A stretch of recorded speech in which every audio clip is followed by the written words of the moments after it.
1978, the Volleyball Hall of Fame was founded in Holyoke, Massachusetts, the birthplace of the sport. In 1985, the sport's creator, Dr. William G. Morgan, was honored as the Hall's first inductee.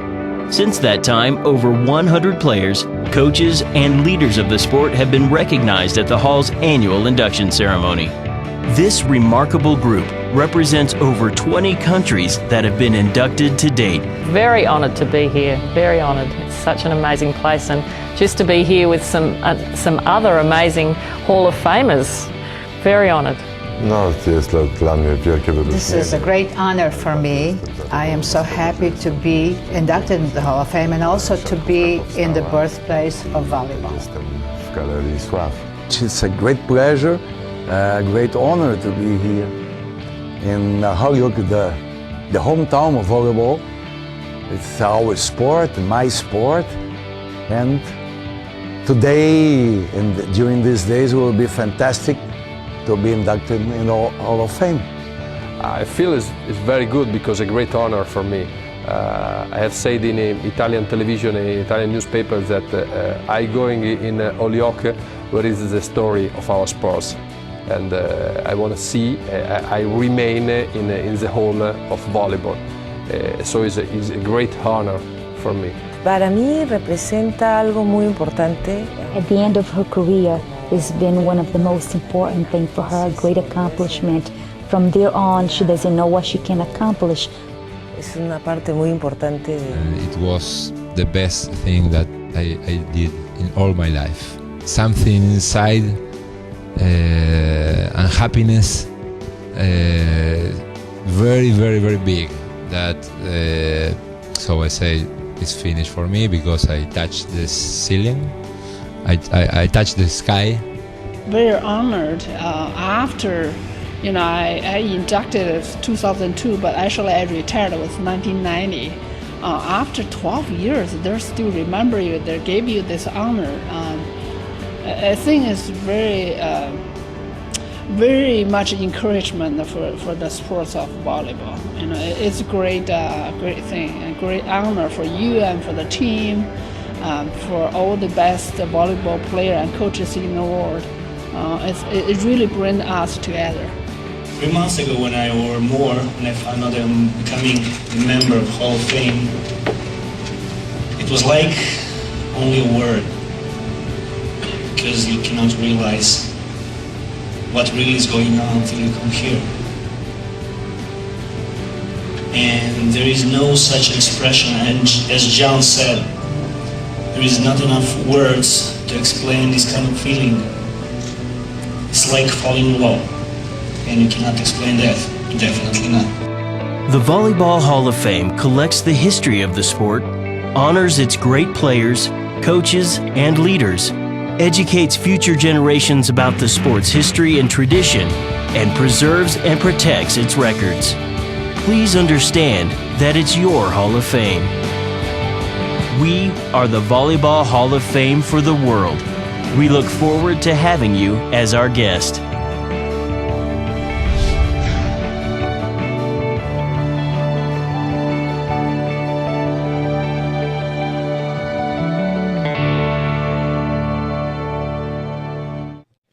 Ladies and gentlemen, distinguished guests, family and friends of volleyball, welcome to the 2012 Volleyball Hall of Fame Enshrinement Dinner and Ceremony. 40 years ago, a group of Holyoke business people set out to establish a Hall of Fame to honor volleyball's greatest players, coaches, and contributors, to preserve the history of the game, and to promote the sport of volleyball throughout the world. Over the years, the Volleyball Hall of Fame has grown and changed, but what has remained constant is the mission of the Volleyball Hall of Fame: honor, preserve, promote. Tonight, we honor the greats of the game. Please welcome, as I call to the stage, the Volleyball Hall of Fame class of 2012. Peter Blangé of the Netherlands.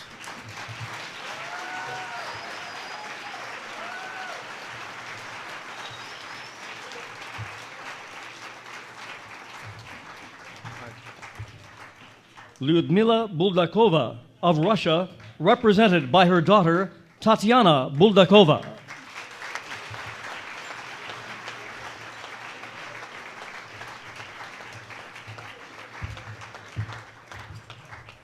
Mike Dodd of the United States.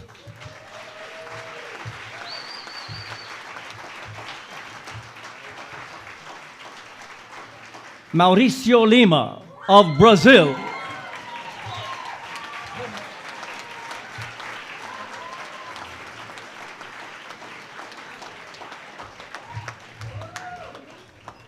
Georgy Mondzolevsky of Russia.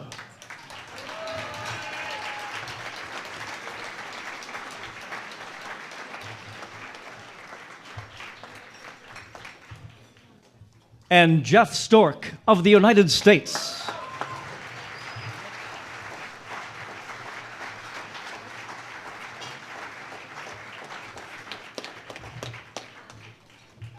Ladies and gentlemen, the Volleyball Hall of Fame class of 2012.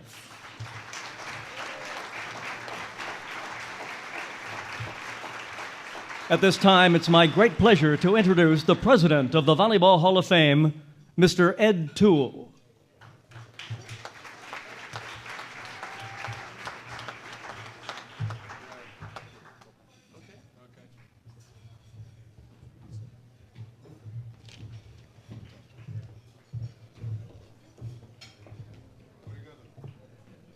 Give our inductees a second to take their seats. You'll hear from them later.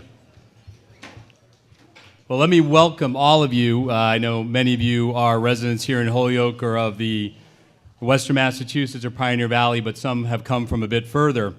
And we've done a couple new things with our induction ceremony. One of the big things was we moved it to a Saturday night, and there was some talk about that and moving it from a weekday. But we really felt like the volleyball community, one of the struggles is when we hold it on a Wednesday or a Thursday or even a Friday, hard for people to come out. So I want to thank everyone who came out tonight to honor our inductees. It's really great.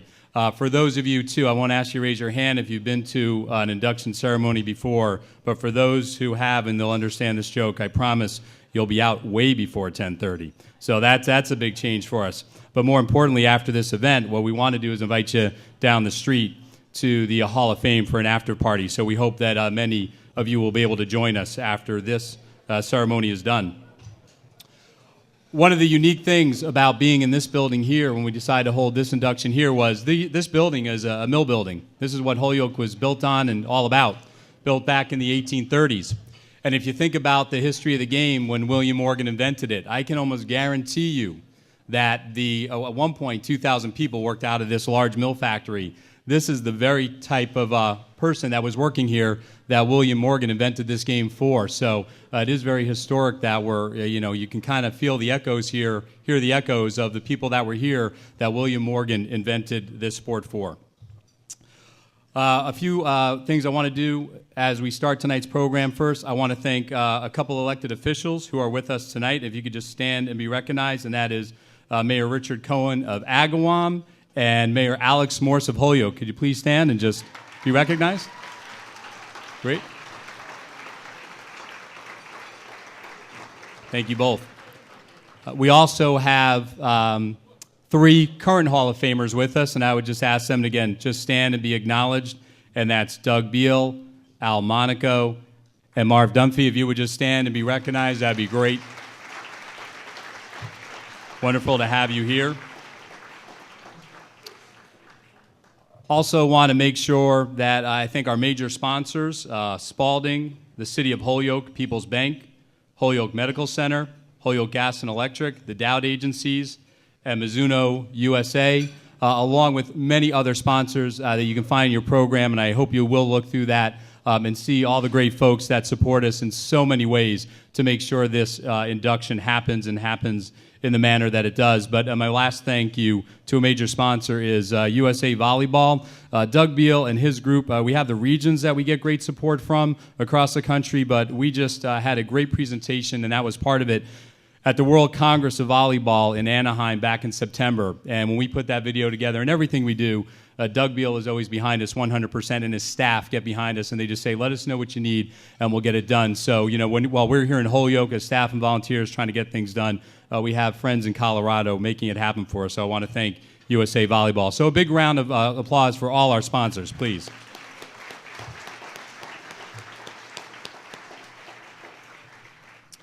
I also want to recognize our board, honorary board, and executive committee. But first, I'd ask to stand two incorporators of the hall who are with us tonight, Bill Collymore and John O'Donnell. Will you please stand and be recognized?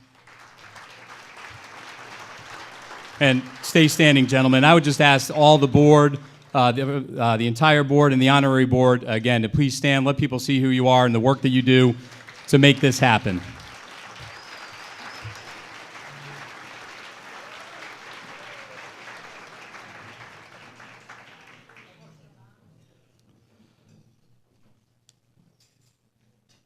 This year, I do want to say one last thing before we move on to the presentations. And this year we did lose 3 folks from our lives, and I just want to recognize them and have a moment of silence, if you will, for Incorporator Claude Morin, Yatsutaka Matsudari, who was a 1998 inductee of the Volleyball Hall of Fame and was actually our first international inductee.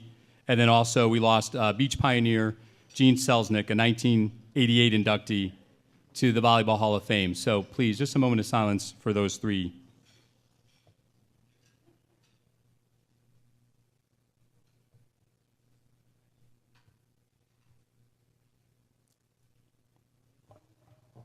Thank you.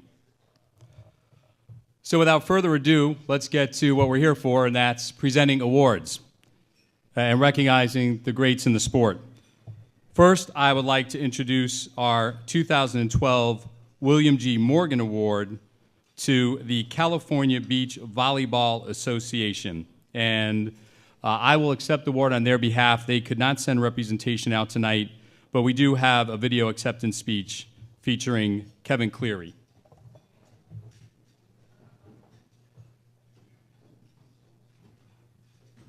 Okay. Yeah, it's an honor to receive this award on behalf of the CBVA.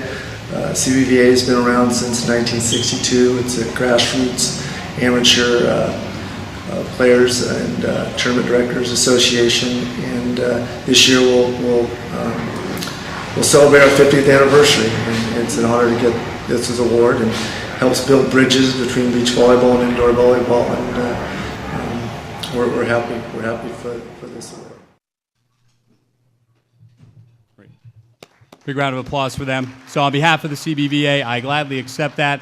I know we have many friends from California, so I know we'll get that out probably tomorrow. We'll get that out to California. So without further ado, I'd like to turn the program back over to Tony, who will introduce some of our other award winners. Thank you very much, Ed. At this time, I'd like to welcome to the stage the Executive Director of the Volleyball Hall of Fame, George Mulry.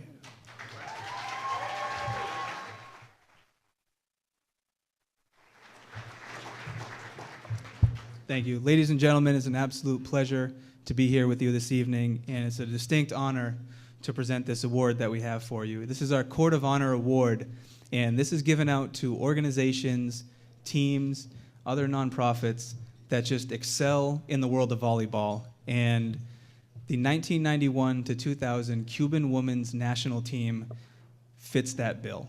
They were absolutely dominating, 3 consecutive gold medals, 14 championships in 9 years on the national, international level.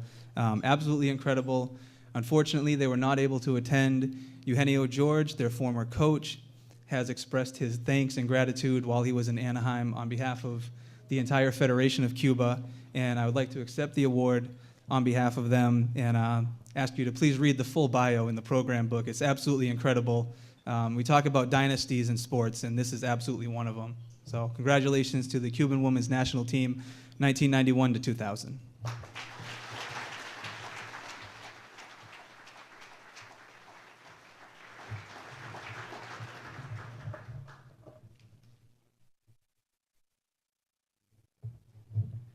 Next, I'd like to ask to the podium an incorporator of the hall, Bill Collimore.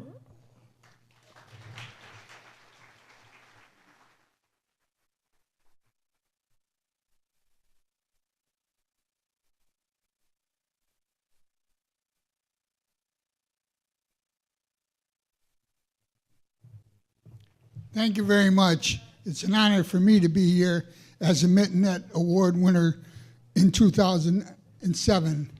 This evening, I'd like to introduce Heidi Johnson here this evening to present that award to a wonderful woman that I've known for many, many years in the sport of volleyball. Thank you. Heidi.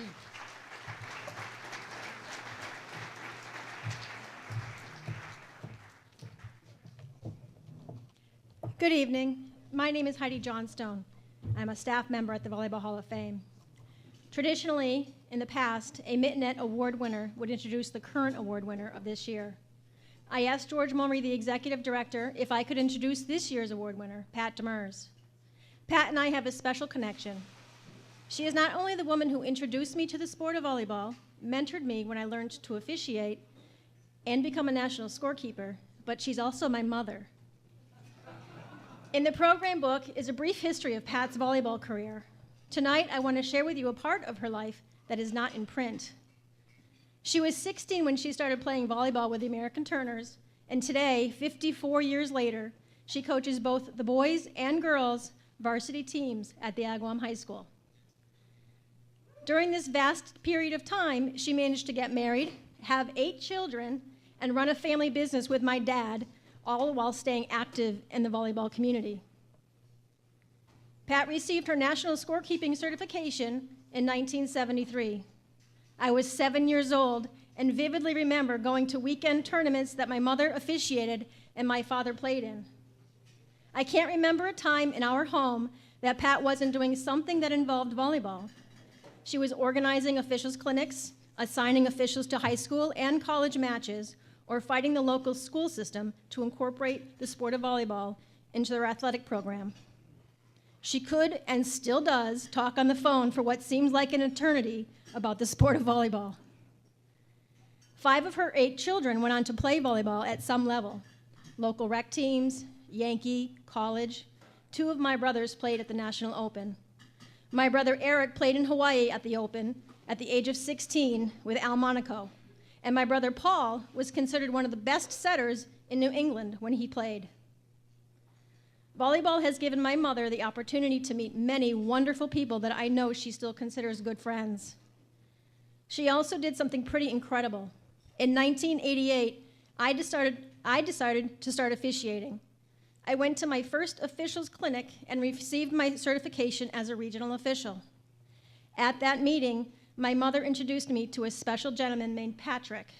Would you believe that my mother introduced me to my husband of almost 20 years?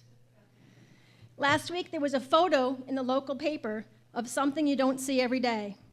It was a photo of the Agawam coach, Pat Demers, posing with 2 of the opposing team players. Those team players were Pat's granddaughters and my daughters, Allison and Kelsey. In closing, I want to thank my mother for sharing her passion for the sport of volleyball with me and everyone she comes in contact with. It is my pleasure to present the 2012 Mittenette Medallion Merit Award winner, Patricia Demers.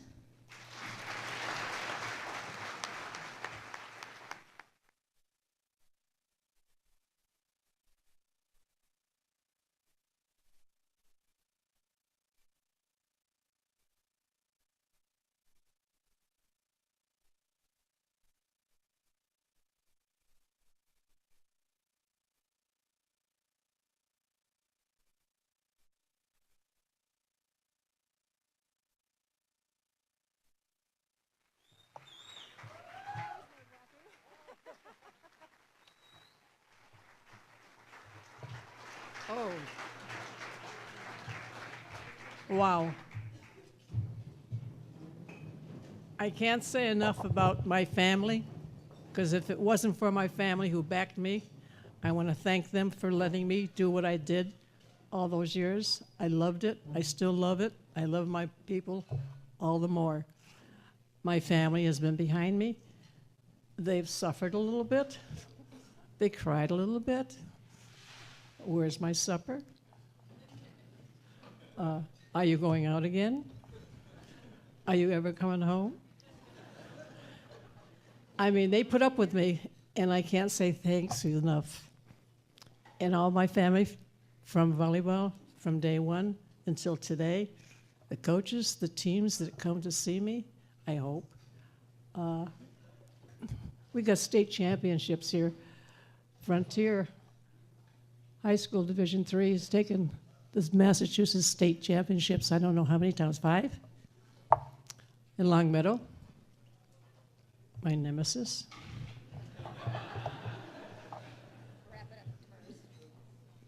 They really gave me a run for my money.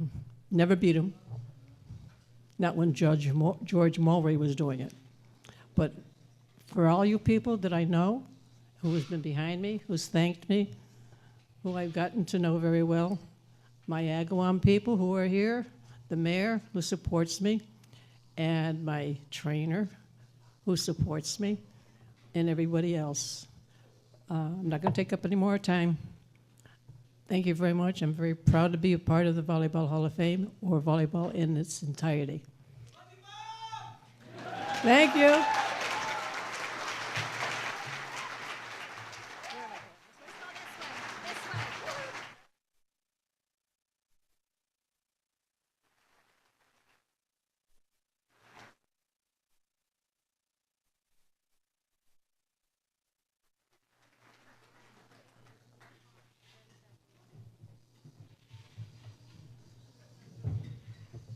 Thank you, Pat, and congratulations on a very well-deserved honor.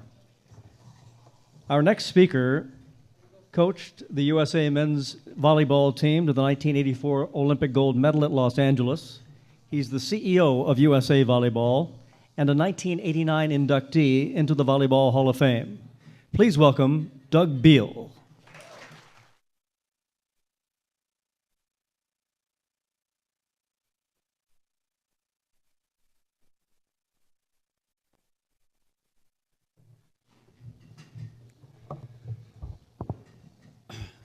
It's a pleasure to be here. I get to go to a lot of events each year, which is generally a pleasant part of the job I have. This is one of the highlights for me. So I just want to have a couple of thoughts for you. I thought it was fitting that I followed Pat up here because I just want to talk to you for a second about what a special hall and what a special activity you all have here in Holyoke. It's easy to see, I think, when someone like Pat Demers gets inducted and gets honored. I hope that you were able to hear the comments on the video that was shown at the beginning of the ceremony tonight. When we showed that at the recent FIVB Congress, the delegates were, I guess, taken aback a little bit, made aware of something that not as many of them as we wish knew about. It is, around the world, considered the highest honor in our sport to be recognized by the Volleyball Hall of Fame. And it's yours. It's here in Holyoke. It's a very, very special thing. And I think you do this remarkable job here. I congratulate all of you. It's really a very special part of our sport, and it's one of the, perhaps the largest sport in the world. So it's just a wonderful thing, and I hope you treasure it. Briefly, before we get to the induction, it's important that I just tell you a couple things about how we go about this process. We get nominations from all over the world, literally hundreds. And the selectees, the individuals who ultimately get honored, are voted in by the other living inductees. It's a very small, select group of voters. And I think that doubles the honor because your peers, historically and currently, are recognizing you for something really special. Certainly your accomplishments, your character, your impact that you've had on the sport. We say this almost every year. I certainly do. It's a remarkable class. You were introduced to them. Their banners are behind me. This is no different, and it's certainly no exception. It's a remarkable, remarkable class. So it's a pleasure to be here. It's a pleasure to be part of this every year. I congratulate all of you for the efforts that you put in to make this a special night. And thank you very much for your continued support of the Volleyball Hall of Fame. Thanks very much.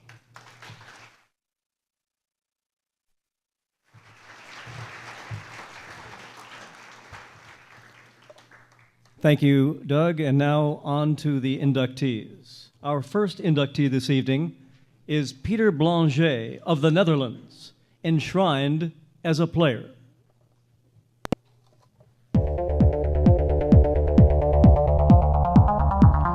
The golden hands of the Dutch volleyball team, Peter Blangé is considered among the greatest Dutch sport heroes of all time. Peter quickly proved himself to be one of the best setters the sport of volleyball has ever seen. Peter represented the Netherlands in 4 consecutive Olympics, beginning in 1988 in Seoul, South Korea.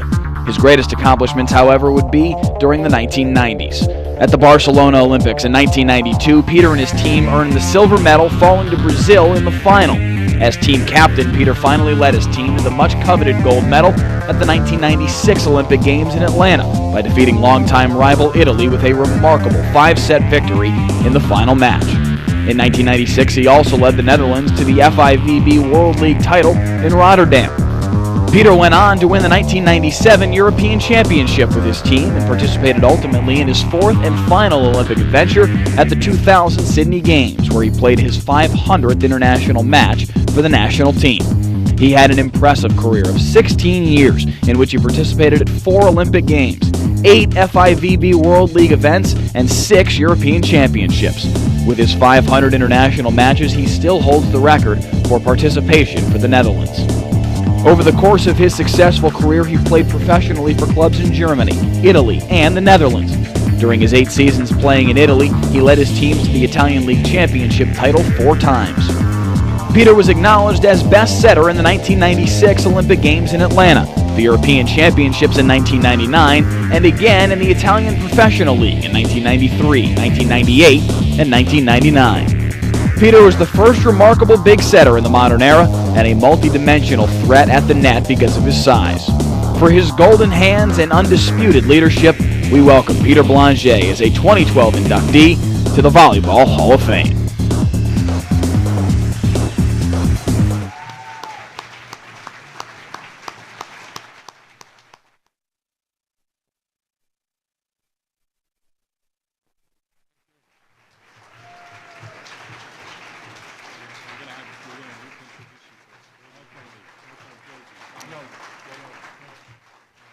And now, coming to the stage to present Peter Blangé is his former head coach, Joop Alberta.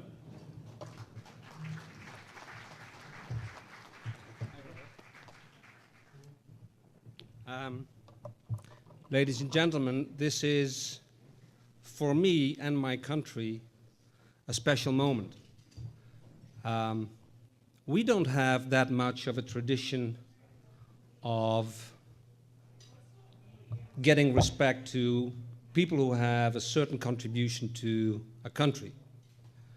And I'm very grateful to the City of Holyoke, George Murray and all his volunteers that we as the 21st country and the 107th inductee are present here today. That makes it very special. Thank you.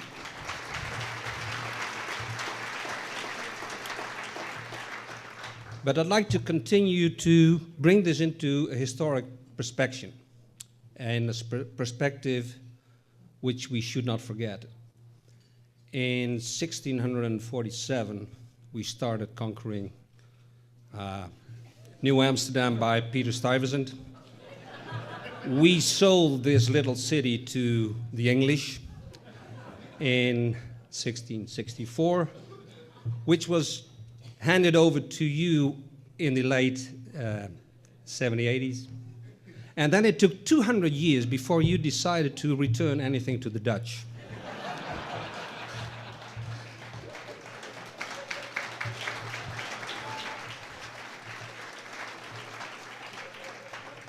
So we were very hesitant. Shall we show up, yes or no? Or will we invite all of you to come over to Holland? The circle is round. This is a special evening. Can you imagine that in 1996, during the Olympic Games, Tony was our announcer during the Games? That is special. I still remember his voice in the back of my mind and in my spine, because that's a special experience for a coach. Tony, thank you very much for what you did for us.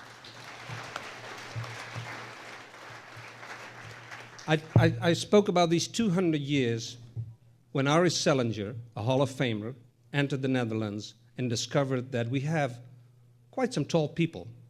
It's due to the quality of the milk. Probably Lance Armstrong would have suspicion about that, but we decided, together with Ari, to build a team with an average of 6.8. And Peter is exactly 6.8, and he changed the game complete for the Netherlands. We found these other players who made an excellent squad. And by the rules of the circle of Doug Beal, who taught me how to coach, he invited me to be in Milano to find the secrets of the game and to develop myself as a coach, which made me more or less a little bit resistant when we had the ultimate score in the Atlanta Olympic Games. And I thank you, the USA, for what you gave back to the Netherlands in knowledge, and especially in the fact that we changed our mindset that everything is possible, which is not the DNA of the Dutch. Peter was the orchestrator, the man with a plan, the man with a winning mindset, innovative, and especially adaptive to all the situation on the other side of the net. Everybody who's been on the other side of the net knows by his eyes and how he can look that winning is a special thing. And this moment you just saw on the video has been rewarded in the Netherlands, where number 1 sport is soccer, number 2 sport is soccer, number 3 sport is soccer, number 4 sport is soccer, has been rewarded as the sports moment of the century. And the orchestrator man of that was Peter Blangé.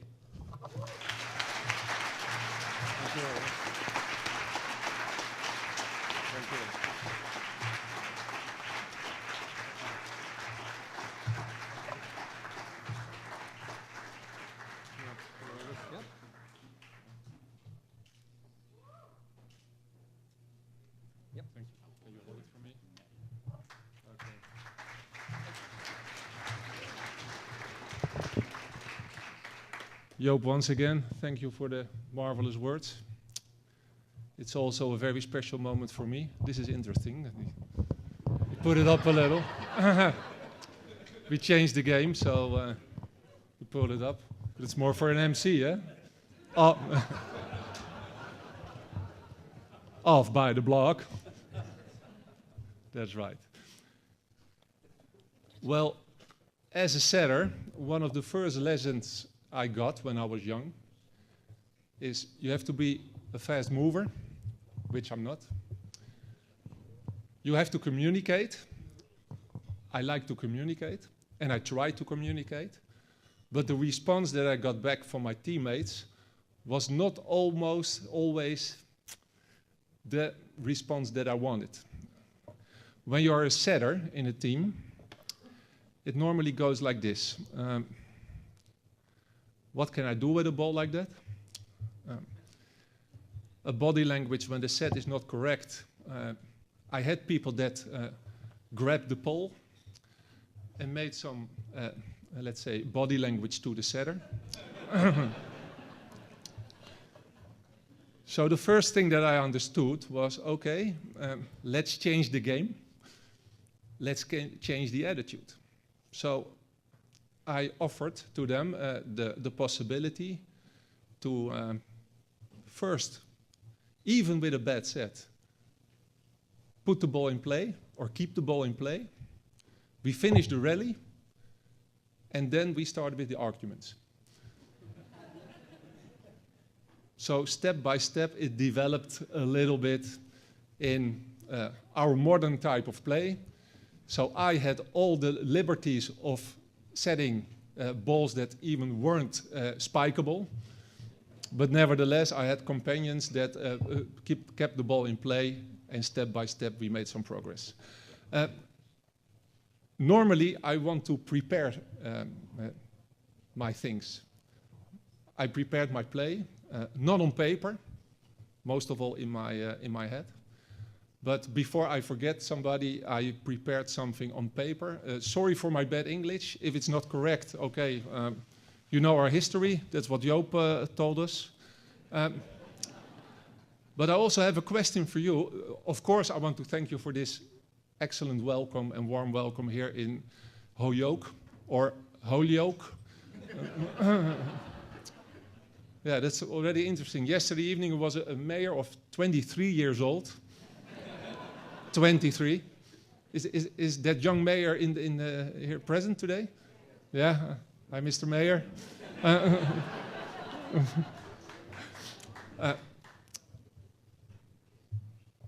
But we also have some older people here, which is Fran. Fran, will you stand up, please?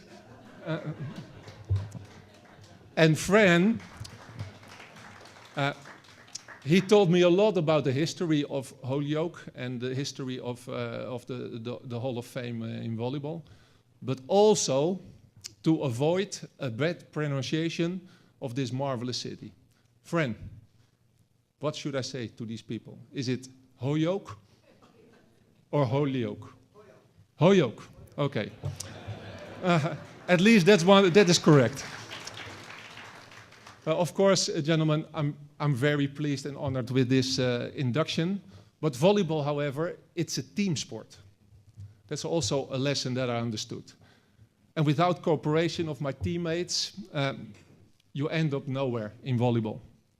And therefore, I also see this election as really a recognition of the complete national team and the volleyball that we have in Holland.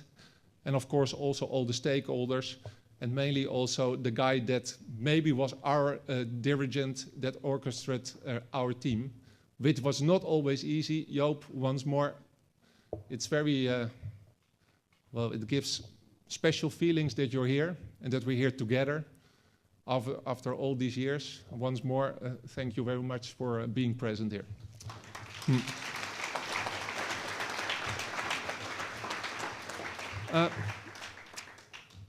As an 8-year-old kid, I often went to the gym close to my home to see my brother play volleyball and my older sister play basketball.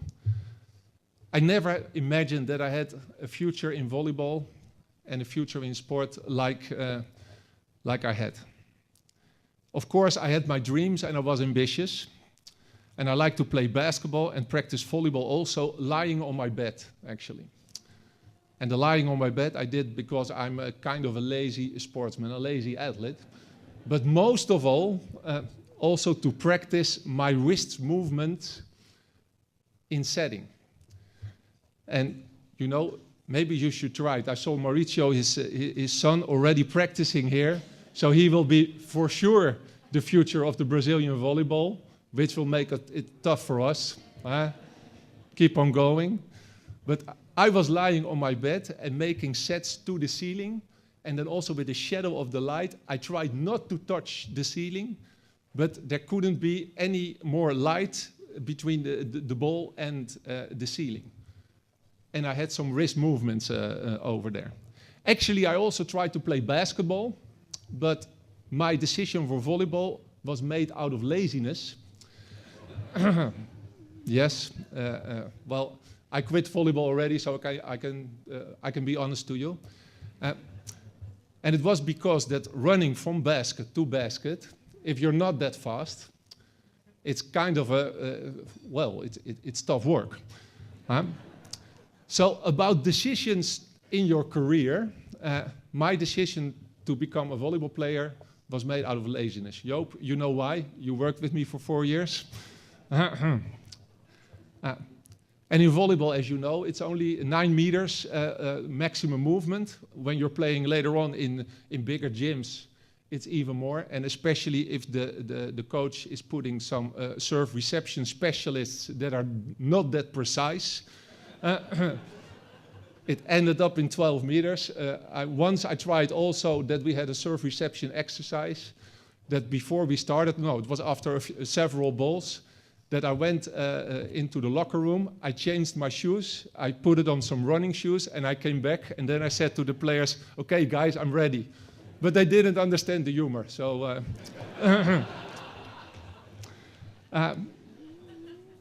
Yeah, another good one, that my parents, they always allowed me to go every day to the gym, but I had to be a serious guy at school, and my results, they had to be good. Well, I can tell you that my results weren't that good in some period, but I never missed a practice, actually. So I also have to thank my mom and dad. My dad passed away, but my mom is still there, so, well, for sure she's in bed, but Mom, if you're listening... Thanks. Well, at age 16, it became more serious, the volleyball game. I was raised in the 2-6 system. Well, all the Volleyball Hall of Fame is here, so everybody is aware of the 2-6 system. Even the mayor.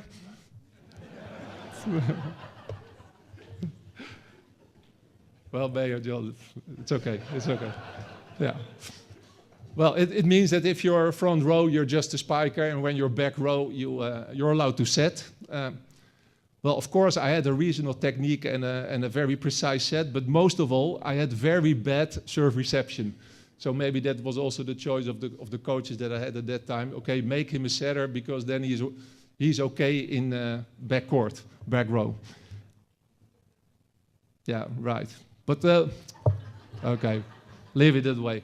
Also, my first election, actually, as in the national team was also memorable, because on the first day, every player, he had to present himself for the coach that we had at that time, Mr. Ari Salinger. And so I did. And I said, well, I'm Peter Blangé, I'm a setter. And he was watching, shook his head, and he said, impossible, middle blocker. I said, well, if the guru of the volleyball tells you that, okay, I will act as a middle blocker. So it took me almost a year that it was a struggle to move sideways in blocking, and actually I never managed it. Later on, I got my new chance as a setter because the first setter, his son Avital, had hay fever in spring, and the second setter, which was Marco, he was more like a middle blocker. It didn't work out that well, and I got my chance. So there was a change. I became second setter, and the Marco guy, he was again the middle blocker. In defense, I struggled still because Ari brought the modern American-style volleyball to us.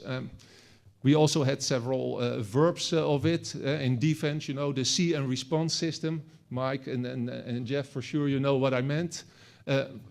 For me, it was the sit and get hit system. Which worked out very well if you're at the wrong position, for sure. And Ari also let me make several different moves also on the balance beam. I don't know if it's the right word, but in gymnastics, you see these girls on these high beams, and they have to make all kinds of exercises and salto. But for my movement and balance, Ari, once in France, he did that. He saw the balance beam, and I had to do different exercises than the rest of the team. Well, I can tell you, I'm 205, 6'8", but if you're on the balance beam a little bit higher, which is wide like that, boy, that's why I chose volleyball, for sure. And Arie, of course, he gave an enormous boost to the Dutch volleyball. He brought us especially faith, the skills, and most of all, the top sport mentality. He said to us, okay, guys, you want to go to the top? Follow me, I know the way. I say, okay, we'll follow you. We're followers in Holland, so yeah. In '86, we went with almost the whole team. We went to Paris, where Jeff also was actually. You were there already in '86, Jeff. Okay, you took the World Championship there.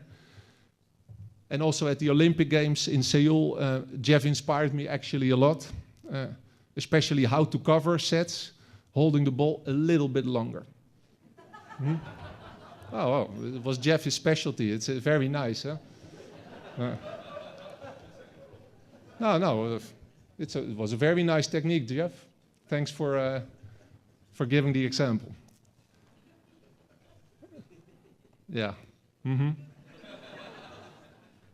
Yeah. I skip a little part. I go to the Barcelona moment. Maurício. I have to say a few words to you, my friend. We faced each other in the final in the Barcelona Olympic Games. Thank you for the lesson.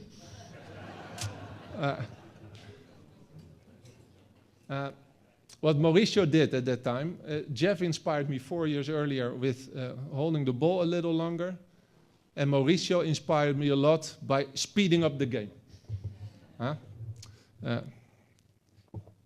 Exceptionally good players, both of them.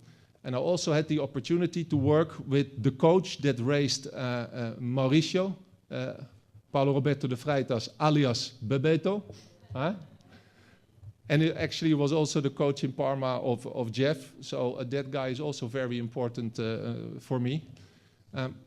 And also Bebeto, he gave me some lessons. Fast sets, especially on passes off the net. And it was nice because the urge was always there. Okay, faster, faster, faster. And Bebeto was a coach that was always behind you. He was always there. The coach couldn't enter, but Bebeto was there. So when I gave a faster or a high ball, Bebeto was there yelling, faster, faster, più veloce, più veloce. Più veloce. I still, when I sleep, sometimes I hear Bebeto. And then I set a fast ball, and then Bebeto was standing like that. Higher. So at that time, well, it sounds familiar, Mike? No, these coaches, it's incredible. Yeah, but I was a very stubborn guy, so I also tried, where to set. Bebeto was there, and he said, okay, well, important points, 13, point 14, then you play till 15. There was always timeout, and I had to sit next to Bebeto, and he was giving all the instructions for where to set. So I listened a little bit, and I remember, okay, then set backwards or whatsoever. I said, okay, backwards. He said backwards, so then I had already made my mind, the ball would go forward. Okay, nailed the ball, scored the point, and then just watch Bebeto about his response. I can tell you at the end, you sit in a room together, okay, you get punished or whatsoever, you shake hands, and you continue. Yeah. But we actually, with also the example of Maurício, we invented also the fast play into our type of play. So tall guys, average 6'8", and if I bring my friends, okay, we will pass 7 feet easily. And therefore, also with Joop as a coach, we invented a play with very fast pipes and backcourt attack, and also with 5 attackers involved in every situation. And most of all, Joop also gave the responsibility of making the captain to the toughest boy of the team, which stands in front of you. I felt extremely flattered of that choice, and very responsible and also involved in the team. And step by step we came closer, also beating Italy. Our attackers became better, stronger, faster. I don't know if you remember that phrase, better, stronger, faster. I think. Mayor, do you remember that phrase? Long time ago, you had a Serbi, $6 million man, Steve Austin, astronaut. Mike? It's a long time ago. We talk about history, huh? Yeah. Yeah. Where's the last one? Here. I'm almost there. Yeah. Well, you know what is also important. Okay, we won gold in the 96 Olympic Games, with of course a fantastic team, coach, staff, and organization. 17-15 in the fifth in the tie break. So 1 ball difference between fame and also this induction. I think so. 1 ball difference. Or else you're the best of the rest. And actually, top sport is about that. After the 96 Olympics, I had the opportunity to play also in Treviso, in Italy, with superstars like Lorenzo Bernardi, important guy, Samuele Papi, Dima Fomin, also known in the Russian Federation, very good player, and Andrea Gardini, which you saw in the beginning in the video. And also another coach, which was very important for me, Daniele Bagnoli. He told me to play especially strategically and very effectively. Yeah. Risk management in setting was how we called it.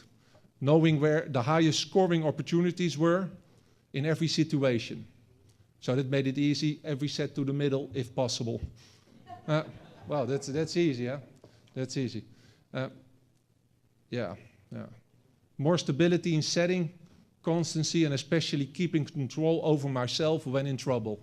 That was also an important thing. In Sydney, and then I will end, my friends, we defended the title of 96 and lost, however, in the quarterfinal versus Serbia. Also to Vladi Girmic, you saw him also in the video, with the same score as in Atlanta, 17-15 in the tiebreak. Again, 1 ball difference, but when we came back at Amsterdam airport, there was no stewardess waiting for us. That's the difference. I ended my career there with my last cap versus Brazil, again versus Maurício and his team, ending 5th. I consider myself extremely fortunate with all the opportunities I've been given. I want to thank you all, the coaches and players, for their patience, and I hope you're not that too much driven to despair, especially you, Joop. Thank you.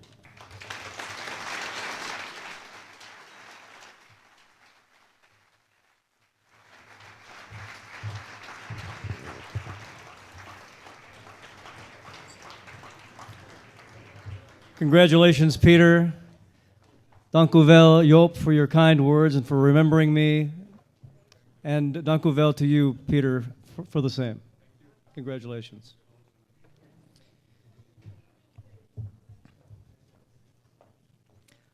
Our next inductee this evening is Ludmila Buldakova of Russia, enshrined as a player.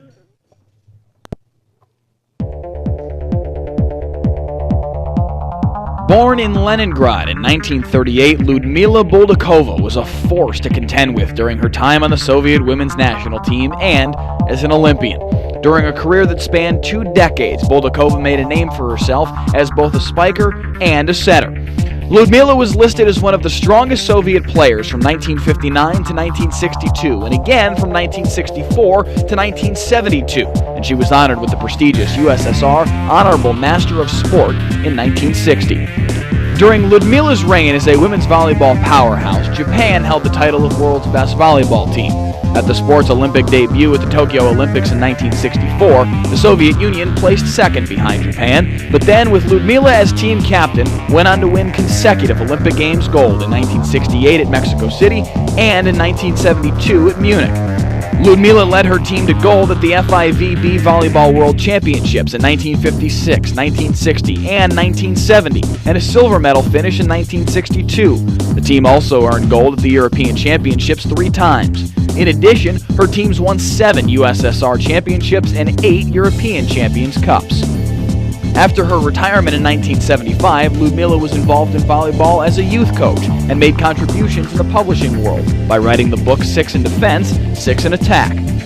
For her influence on the sport, Buldakova was awarded with 2 of the prestigious Orders of the Red Banner of Labor Awards, the Order Sign of Honor and the Medal for Labor Merit. Although she passed away in 2006, Ludmila Buldakova remains an icon of Russian volleyball. In 2007, the Volleyball Federation of Russia established an award in Ludmila's name for the best female volleyball player of the Russian Championship. And so we welcome Ludmila Buldakova as a 2012 inductee to the Volleyball Hall of Fame.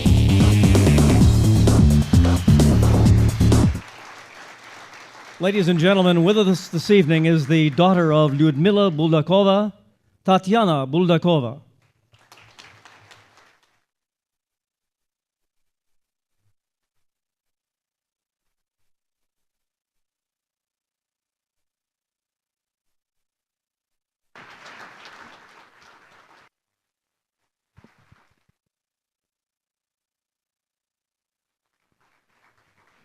And presenting Ludmila Buldakova and Tatiana Buldakova is 1997 Hall of Fame inductee Al Monaco.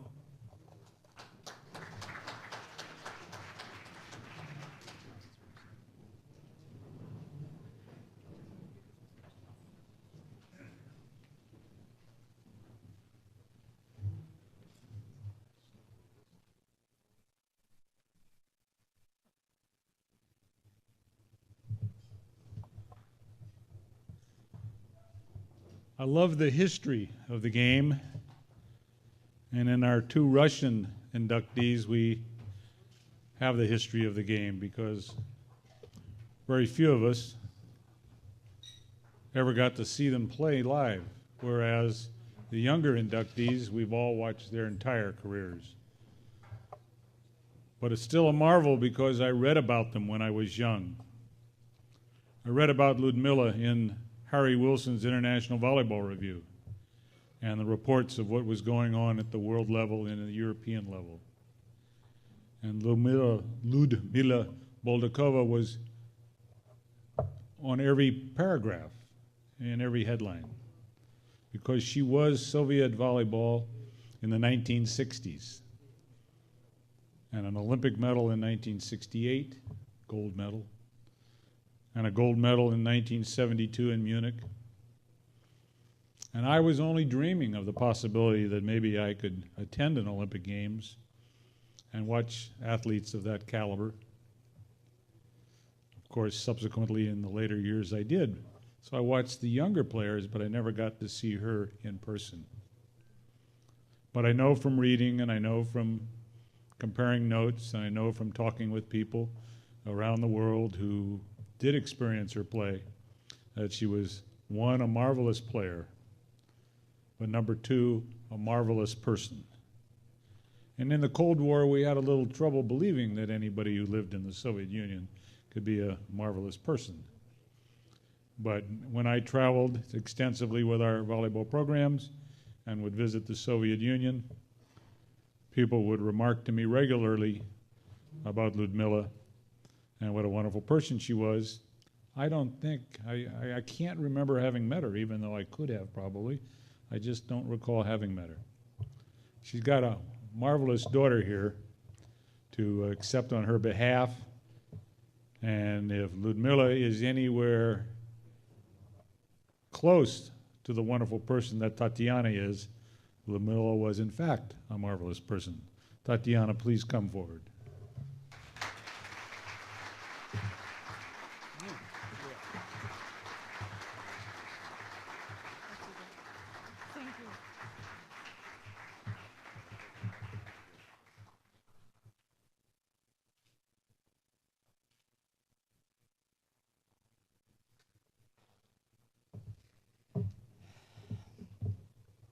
Прежде всего, хочу сказать большое спасибо устроителям сегодняшнего мероприятия.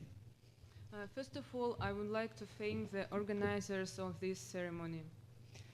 Огромная вам благодарность за то, что помните выдающихся спортсменов-волейболистов и помните не только своих, но и спортсменов других стран. I would like to express my gratitude for remembering the outstanding volleyball players and remembering not only US volleyball players, but volleyball players all over the world. Очень приятно знать, что это нужно многим людям. It's an honor for me to know that's important for so much of people. Меня переполняет чувство гордости за мою маму, Людмилу Булдакову, которая номинирована в зал славы мирового волейбола. И теперь ее имя будет здесь навсегда. I'm full of pride that my mother, Ludmila Buldakova, is nominated to the Volleyball Hall of Fame, and now her name will be written in the history. Огорчает только лишь одно, то, что здесь сейчас нахожусь я, а не она. It's very pity that she isn't able to receive this award and that I am here tonight. Мама играла за сборную СССР 17 лет. 17 лет в большом спорте. My mother played for the national team of USSR for 17 years. И все эти годы она была бессменным капитаном команды. And all these years she was the team captain. Много времени Людмила Булдакова в команде была лидером нападения. For many years, Ludmila Buldakova was a spiker in the team. Впоследствии ей пришлось сменить амплуа и стать пасующей. Then she had to change the role in the team and become a setter. Она справилась с этим блестяще. But she succeeded perfectly with her new role. А это по силам только волейболистки истинно высокого класса. And it is possible only for real outstanding volleyball player. Обладать одновременно и надежным блоком, и сильным ударом, и точной передачей. То есть быть игроком универсальным.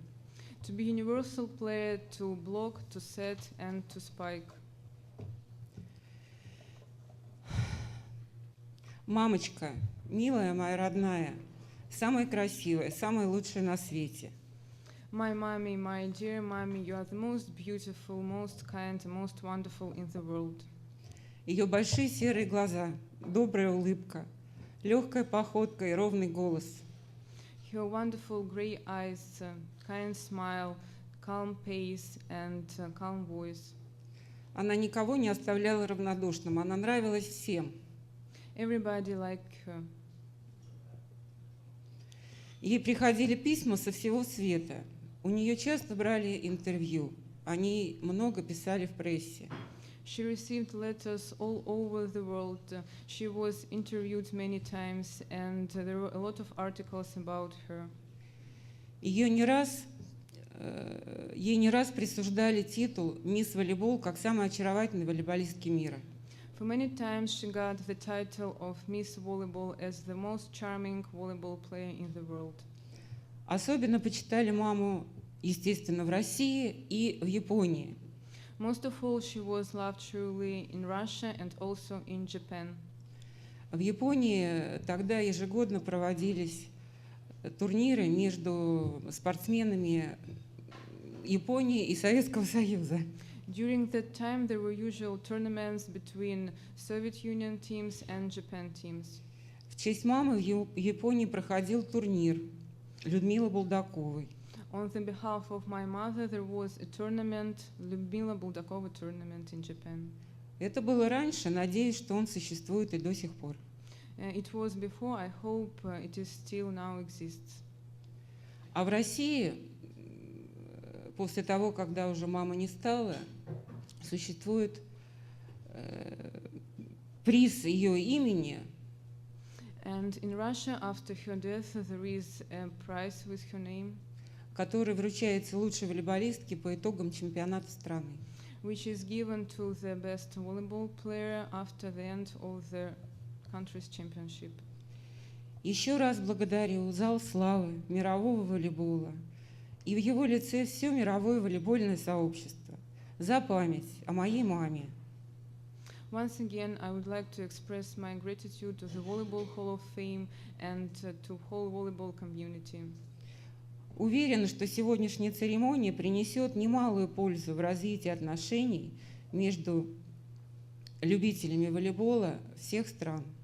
I am sure that this ceremony will contribute to the cooperation between volleyball fans all over the world.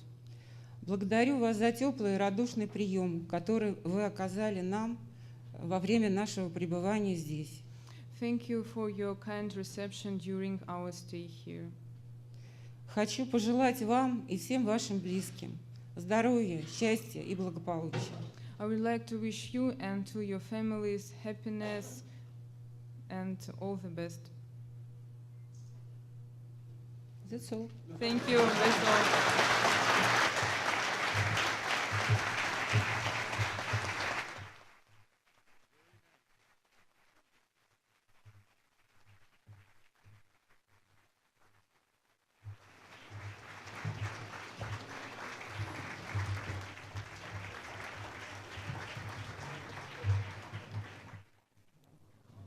Spasiba, Tatiana.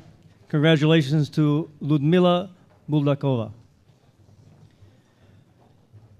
Ladies and gentlemen, our next inductee this evening is Mike Dodd of the United States, enshrined as a beach player.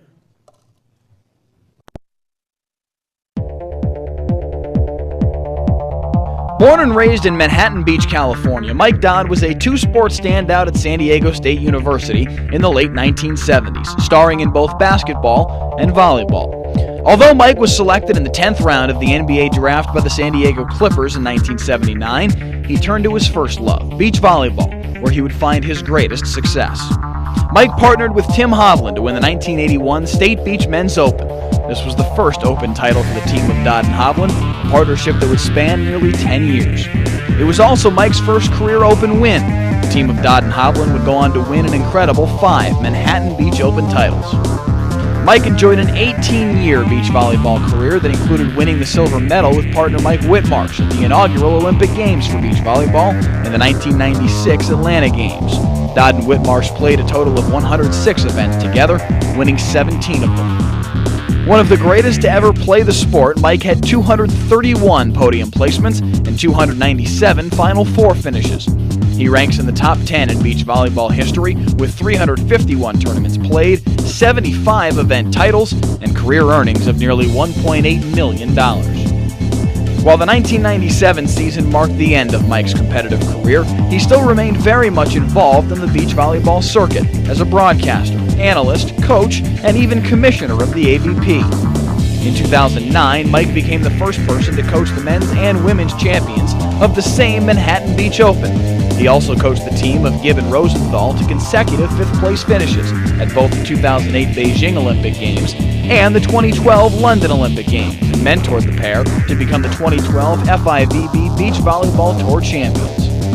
Although Mike is being inducted as a player for his contributions on the court, his other contributions in the world of volleyball are also recognized as outstanding.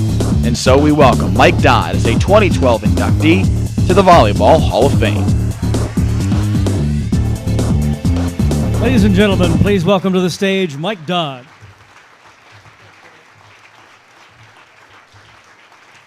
And presenting Mike this evening will be Doug Beal.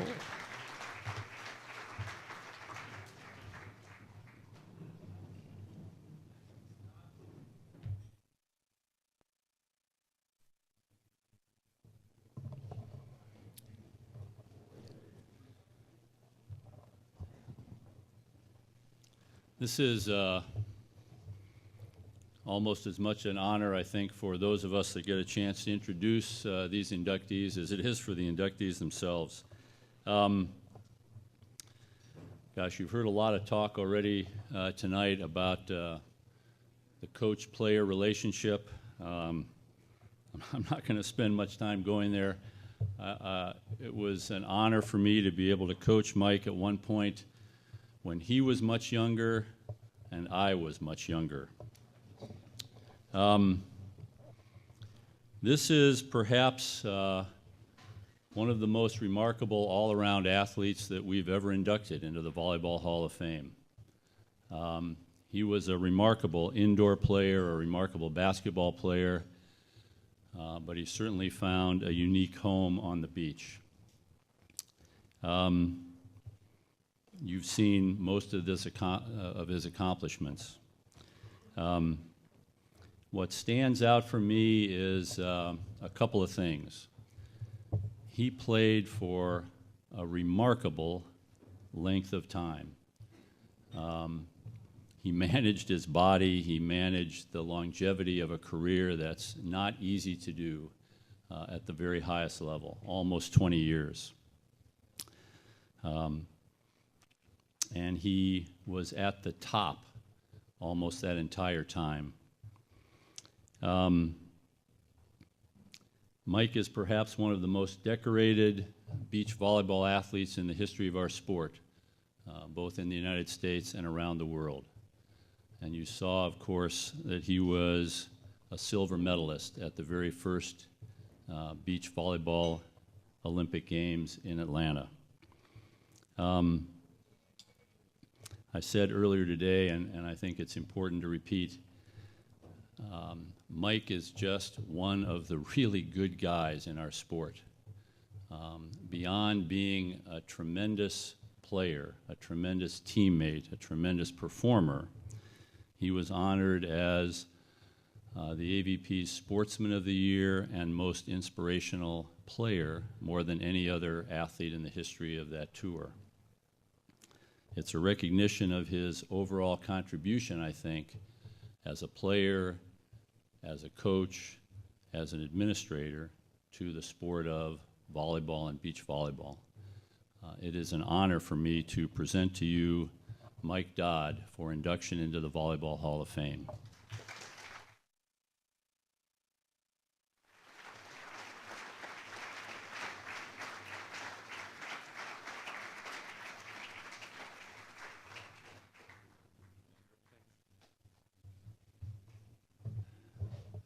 Thank you, Doug.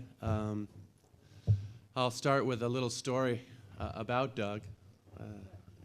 Go back to the very early 80s when the USA Volleyball decided to move the National Team Training Center from Toledo, Ohio to San Diego, California.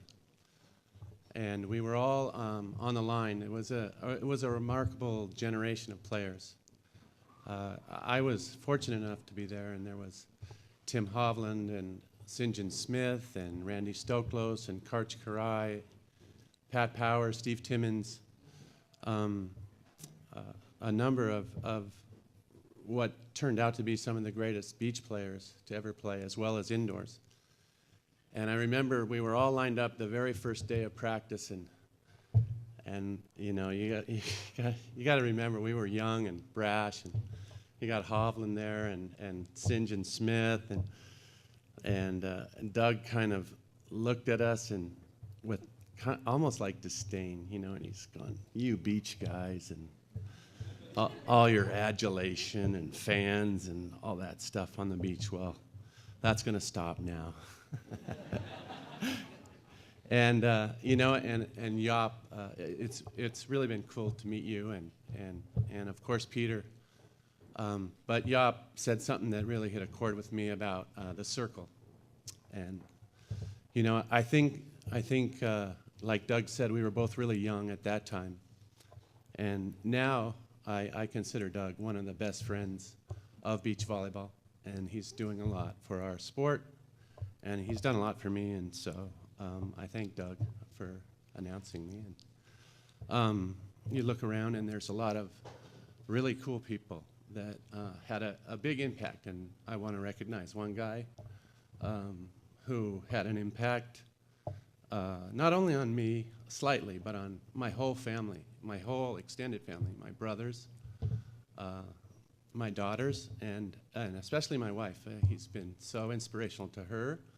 Marv Dunphy. We'll hear him talk later. And Marv,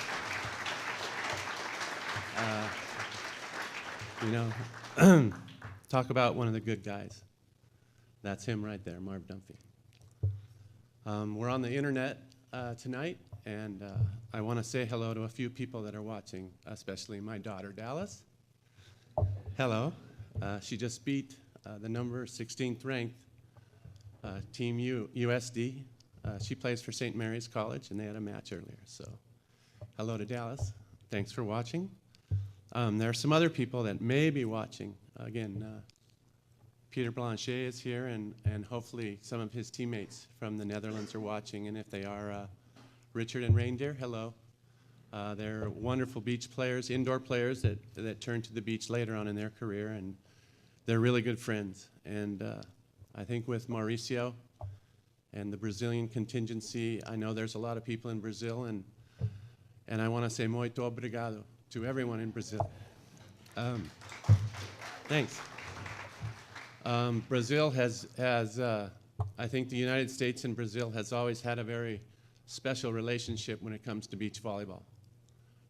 Not just hatred, but I think a little love and especially admiration. I think we push each other, and we've been doing it for a long time, and I thank everyone in Brazil. It's always been so wonderful to go there and play there, and that's been great. Okay. I want to thank my family who's here tonight. My mom, thank you for everything. Doug, thanks for being here. My nephew, Jorge. Linda, my wife's friend, with the Apple notebook, taking all of this down.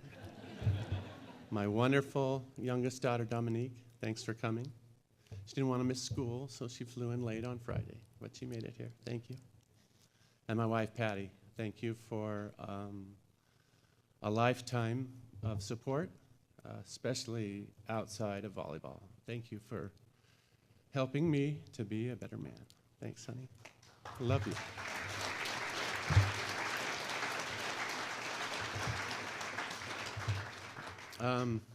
Finally, I want to thank everyone involved with the Hall of Fame, everyone here in Holyoke.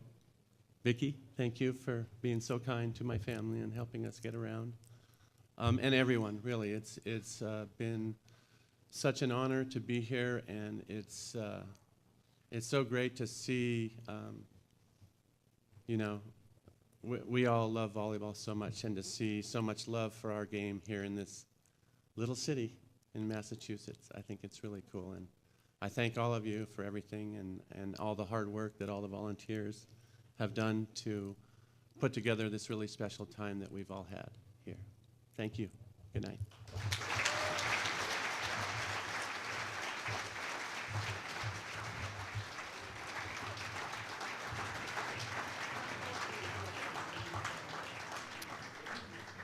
And congratulations again, Mike, on a very well-deserved honor.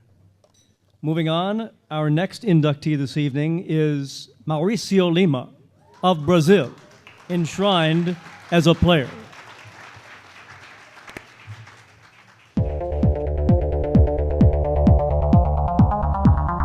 Maurício Lima was known for his unique and remarkable setting ability and outstanding defensive play throughout his extensive career. Maurício is an icon in the history of Brazilian volleyball with a career spanning nearly 2 decades, 575 international matches, and over 100 event titles.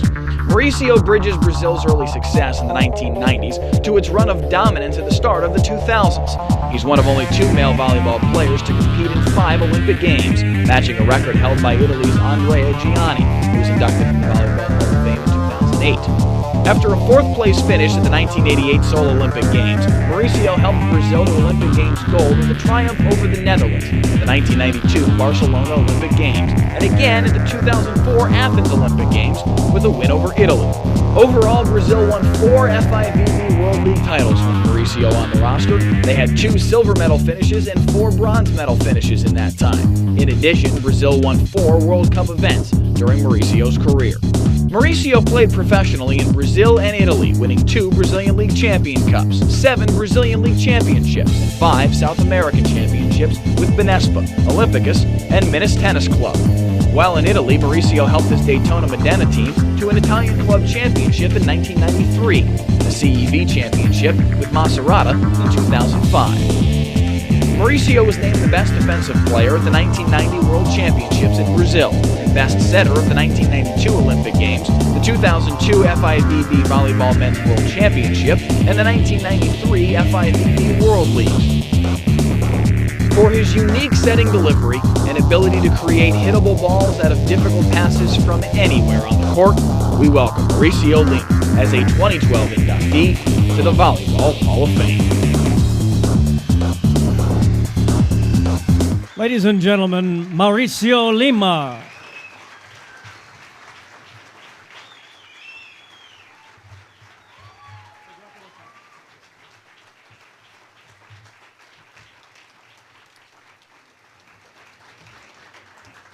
Presenting Maurício Lima will be Doug Beal.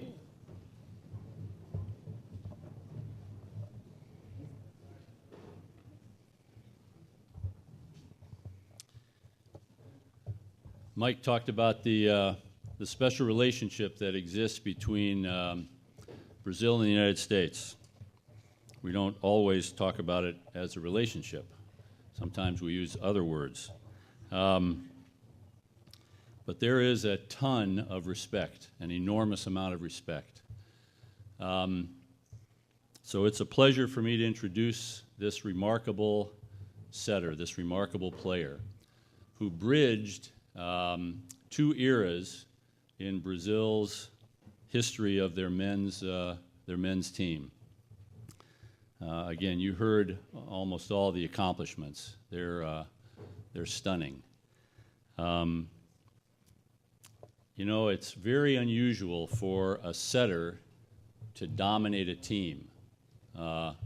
We have actually 4 of them being inducted here tonight. It's pretty remarkable, kind of the year of the setter, or the class of the setters. Maurício was able to create a style that everybody tried to copy and nobody could. He was that unique. And sometimes as coaches, we talk about the game in 2 parts. You know, you're sort of in system or in rhythm, and what do you do when you're out of system, out of rhythm? It seemed like when Maurício was on the court, Brazil was never out of rhythm. And so it became much more difficult to play against this team. He catapulted the Brazil team to this remarkable run that in some respects is still going on today and has lasted more than 10 years. We've never had a team in the history of our game,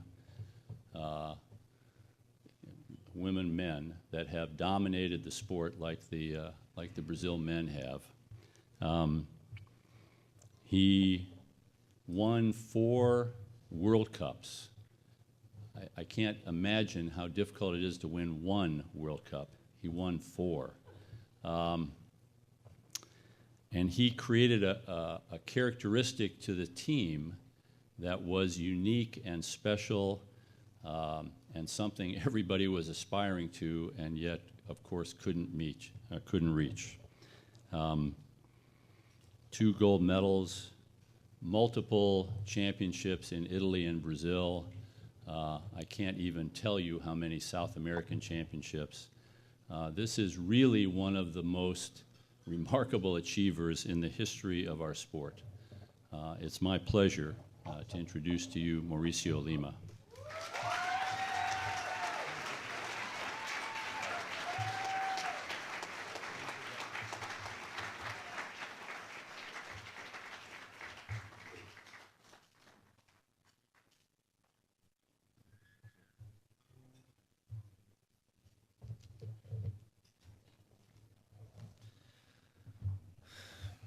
Good evening. I'm very excited.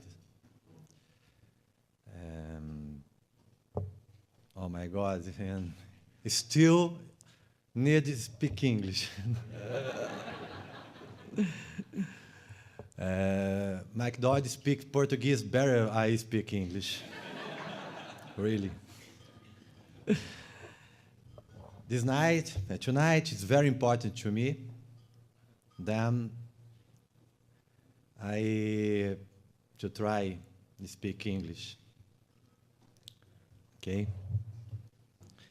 First, it's a huge pleasure and a great privilege to be here today receiving this award.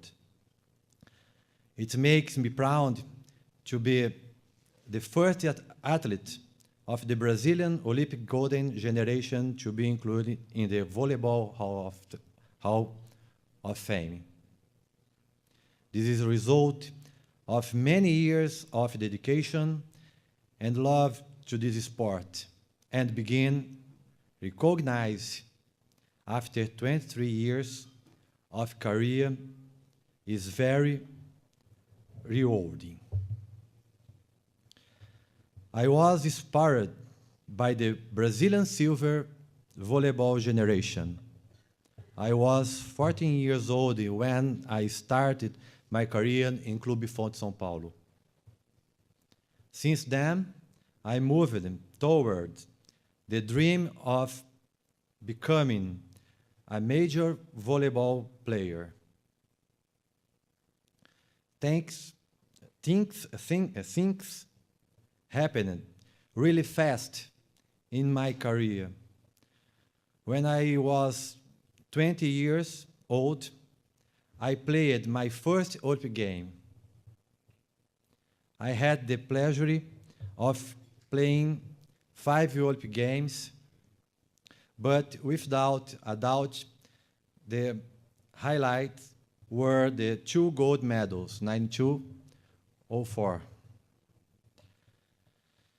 There were then other important titles, such as the World Cup in Argentina in 2002, 5 Olympic Games, 5 World League, the World Cup in Japan, and begin consideration the best setter of the world for 3 times. I want to thank all of my coach, members of the technical staffs,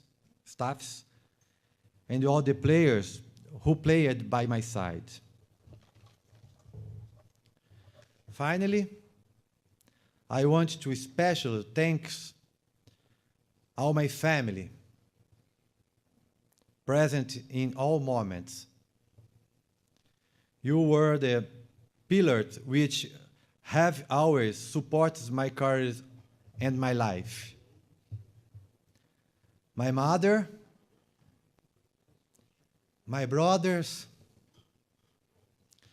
and great deal of this nomination is yours. I also want to thank my wife, Roberta, and my children, João Vitor and Maria Eduarda, and tell you that all I do in my life is for you. Another great deal of this nomination is yours. Thank you very much for everything.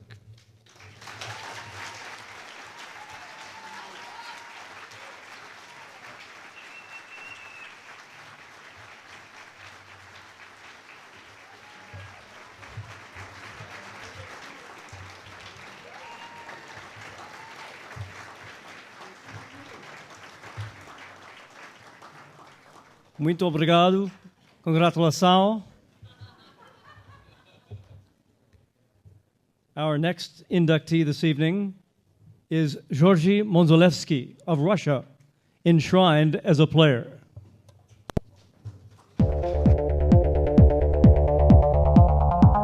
Georgy Mondzolevsky was a member of the powerful USSR volleyball squads that dominated men's international volleyball in the 1950s and 60s. Georgy participated in the Central Army Sports Club, CSKA, the Soviet Army team. He played volleyball for 17 years, from 1951 to 1968 on the CSKA team, and concurrently on the USSR national team. He contributed to the Soviet Union's titles at the 1960 and 1962 FIVB Volleyball World Championships after finishing with the bronze medal at the first FIVB World Championship in 1956 in Paris. Georgy and the USSR were two-time bronze medalists of the European Championships in 1958 and 1963, before finally winning the championship in 1967.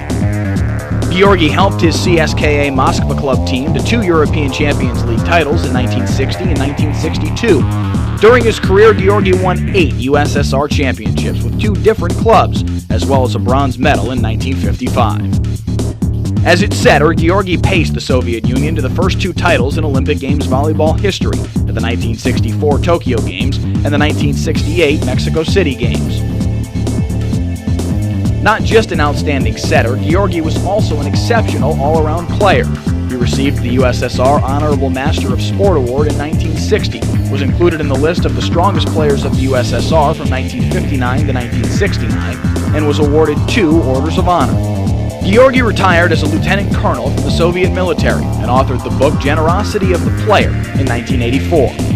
After graduating from the Odessa Pedagogical Institute in 1956, he returned to academia as an assistant professor of the Military Engineering Academy and a senior lecturer at the Moscow Mining Institute. And so, we honor Georgy Mondzolevsky as a 2012 inductee to the Volleyball Hall of Fame for his career and the joy of competition he brought to the international sport of volleyball. Please welcome to the stage Georgy Mondzolevsky. And presenting Georgy will be Al Monaco.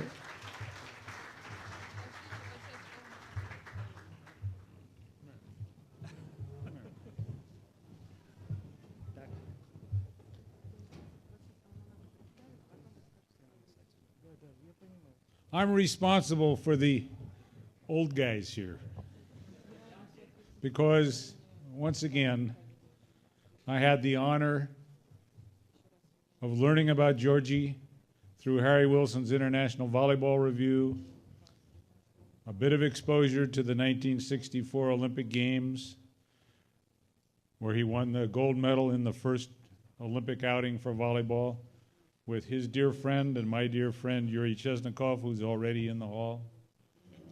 And then he trumped that with a gold medal in 1968. And look at him. He's my guy. We're down here. Not up there with Peter, down here. There was a time when there was a spot in the game for us.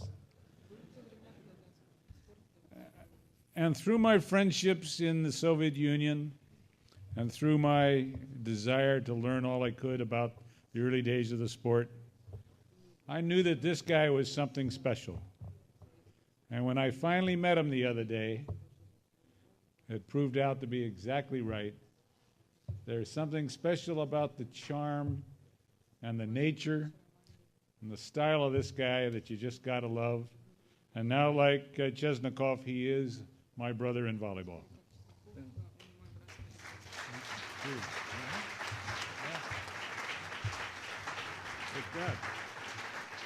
Where's the guy? Over here. Over here. Oh, here. Wait. Down. That way. Better. Okay. All right. He couldn't believe that he was so young.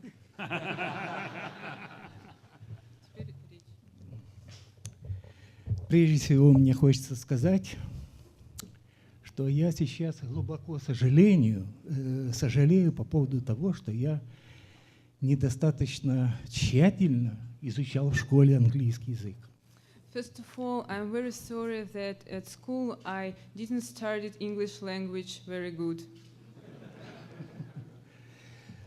Второе, что мне хотелось бы сказать, перед тем, как подняться сюда, к этой трибуне, я выпил немножко вина, а медики утверждают, что алкоголь развязывает язык, хочется много говорить. The second thing I would like to say that before going here on the stage, I drank a bit of wine. And as doctors say that while drinking, you can talk a lot. Но я поберегу ваши уши, долго говорить не буду. But I will save you and won't talk much. Уважаемые дамы и господа, мне прежде всего хочется воспользоваться вашим присутствием здесь и выразить колоссальную признательность, благодарность залу славы за то, что меня номинировали в этот зал, за то, что я оказался здесь. Dear ladies and gentlemen, I would like to express my gratitude to you, to all people presented here, for me being inducted to the Volleyball Hall of Fame and for the opportunity to be here. Весть о том, что я номинирован в зал славы, знаменитый зал славы, вселила в меня дополнительно жизненную энергию. И я надеюсь, что еще долгие годы сумею наслаждаться нашей любимой игрой.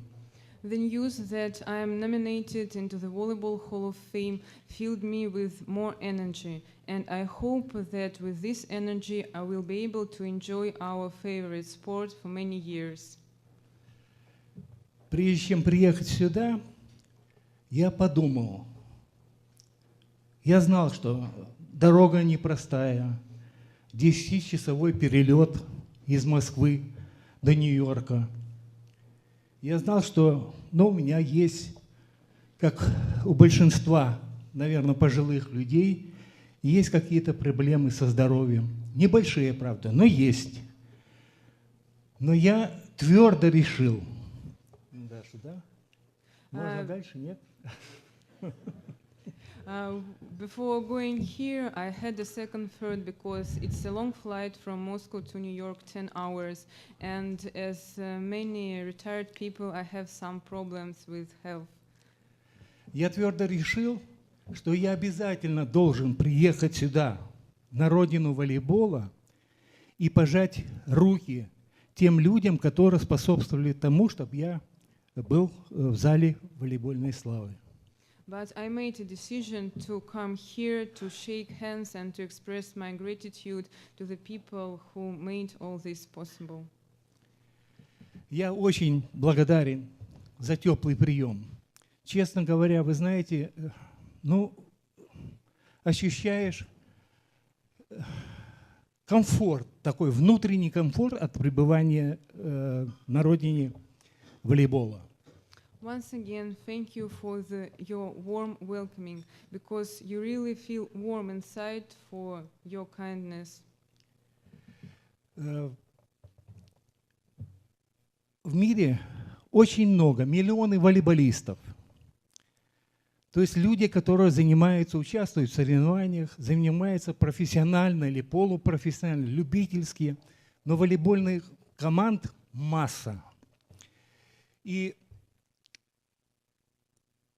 я думаю, что они, и те, кто сидит на трибунах, смотрит волейбол, и те, кто сидит у экранов телевизора, должны быть благодарны мистеру Моргану за его открытие. There are a million volleyball players, professional volleyball players, volleyball fans, children in schools, and also volleyball fans watching it on TV. And all these people should be grateful to Mr. Morgan, who invented volleyball. Я волейболу посвятил более 30 лет. Волейбол позволил мне путешествовать во многие страны мира. Путешествуя, я узнал очень много хороших людей, приобрел очень много друзей. I dedicated to volleyball more than 30 years. Volleyball allowed me to travel all over the world, and during these trips I met a lot of great people. Some of them became my close friends. Первое мое знакомство с американскими волейболистами произошло в очень далеком 1956 году. When I first met American volleyball players, it was very long time ago, in 1986. На первенстве мира во Франции, в Париже. In the France World Championship. Мне очень понравились простые, веселые, коммуникабельные ребята. I like these simple, funny and communicable guys. Мы много с ними общались и на площадке, и вне ее. We talked a lot on the court and out of court. На память о чемпионате мира 1956 года мы с американской командой обменялись спортивной формой. To remember this championship of 1856, we exchanged our uniform. Наше общение продолжилось в 1960 году на чемпионате мира в Рио-де-Жанейро. We then met on the championship in Rio de Janeiro. На первом олимпийском турнире в 1964 году в Токио. On the first Olympic tournament in Tokyo in 1964.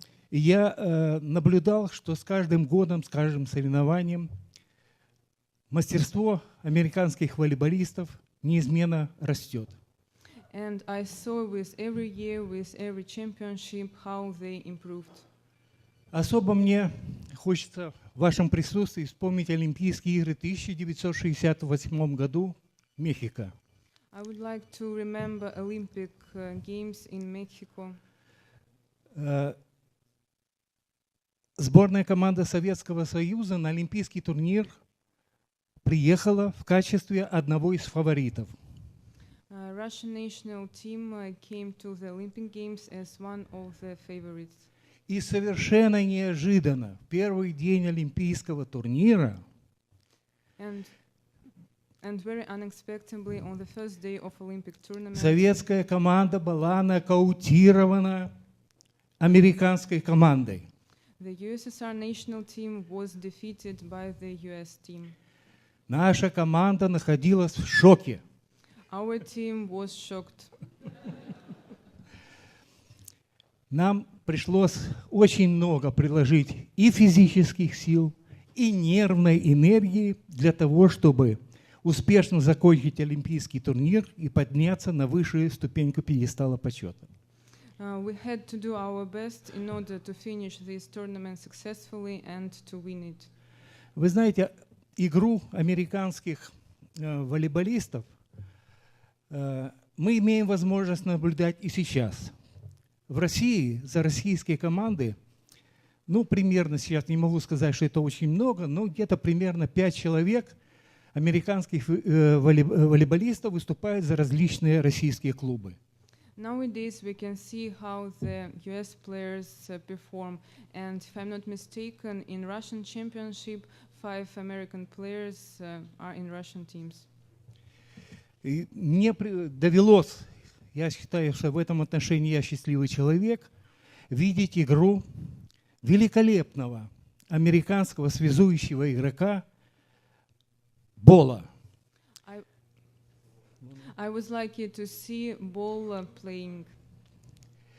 Это волейболист, у которого очень светлая голова, прекрасные руки и самое главное, что очень хорошая, крепкая нервная система. This outstanding player has wonderful hands and strong nerves.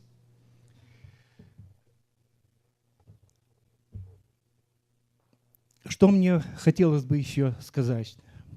Что я сейчас нахожусь в Соединенных Штатах Америки второй раз.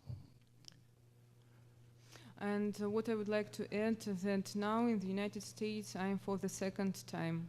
Первый раз я посетил Соединенные Штаты в 1990 году на играх доброй воли, которые принимал Сиэтл.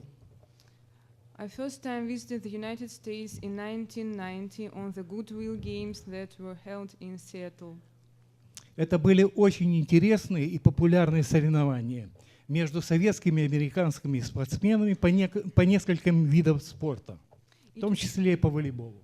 It was very interesting and popular tournament among Soviet and US sportsmen on different kinds of sports, including volleyball.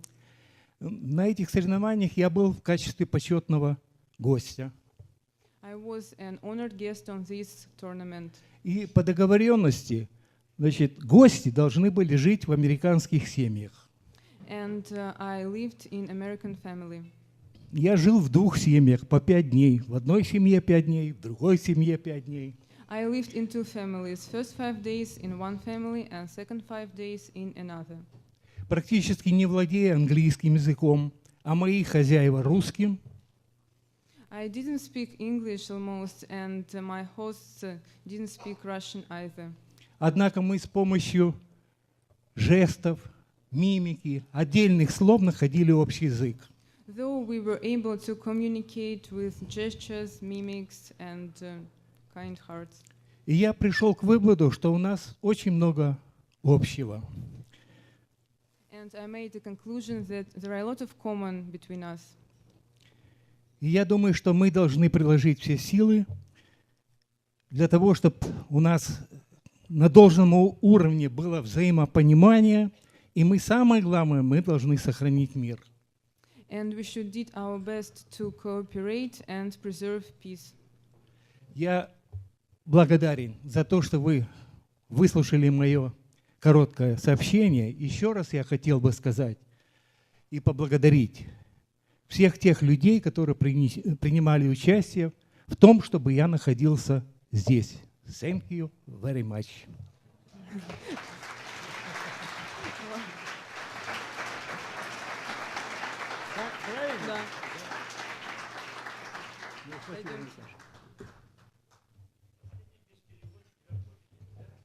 Спасибо, Georgy.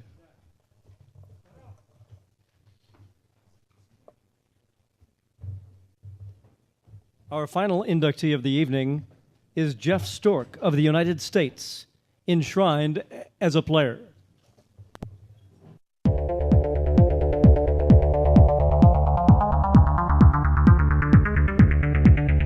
A native of Topanga, California, Jeff Stork played college volleyball at Pepperdine University under Hall of Fame coach Marv Dunphy. During his time at Pepperdine, Jeff earned All-American honors all 3 seasons he played.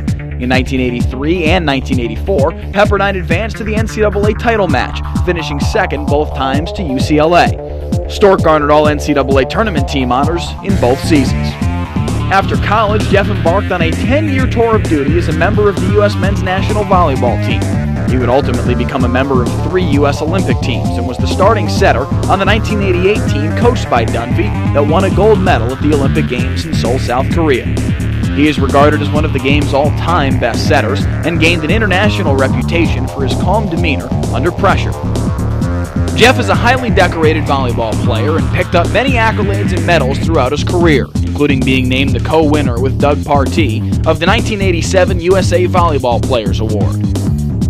Jeff played a key role in helping the U.S. win the Triple Crown of volleyball: gold at the 1985 FIVB Volleyball World Cup, the 1986 FIVB Volleyball World Championship, and the 1988 Olympic Games. In addition, Jeff also struck gold at the 1985 Norseka Championships, the 1987 Savin Cup in the USSR, and the 1987 Pan American Games. He has also won 3 silver medals: 1985 the Savin Cup, 1987 Norseka Championship, and the 1991 Norseka Championship, as well as 2 bronze medals: 1992 Olympic Games and the 1992 FIVB World League. In addition to his substantial experience with the U.S. national team, Jeff played professionally for a number of years in Italy. He was named the Italian League MVP in 1993 while setting for Mediolanum Gonzaga. In 1990, his Maxicono team captured the Italian League title.